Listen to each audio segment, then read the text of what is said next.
Me tirabas ayer en Instagram poniendo bifas raducar. Tú no sabes rimar, tú eres mi hijo neto del drill, tú no sabes. Este no es drill, esto canciones mías con mi compa Antonio el Buti. En el estudio con el lindo fumando un gilipo.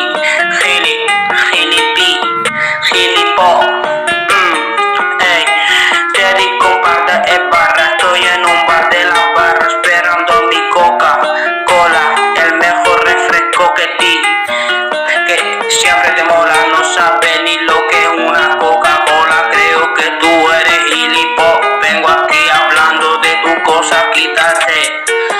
Alguien de mayor quiere ser cantante, que me levante la mano, que yo le enseño cómo se canta. Yo lo más importante, poder sacar a mi familia adelante. Mi familia adelante, a mí me da igual beef, pero te respondo pa' que te haga ilusión mi hijo. Hijo perdiz, hijo feliz, hijo perdido. Claro, Lana Robades, yeah.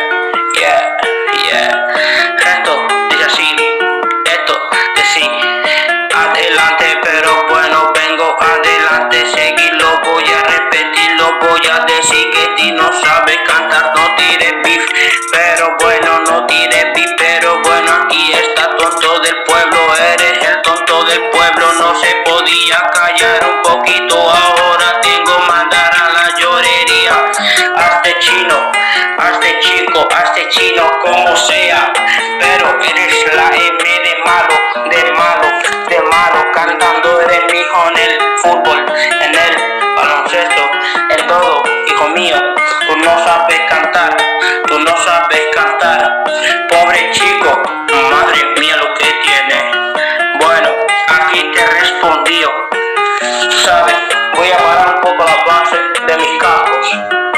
Esto dice así, mira, si me quieres tirar, coge tu turno, pero ha llegado tu turno y me has tirado. Yo te respondí, eres la M de malo, loco, nos vemos. Y sigue la canción, no se pare, claro.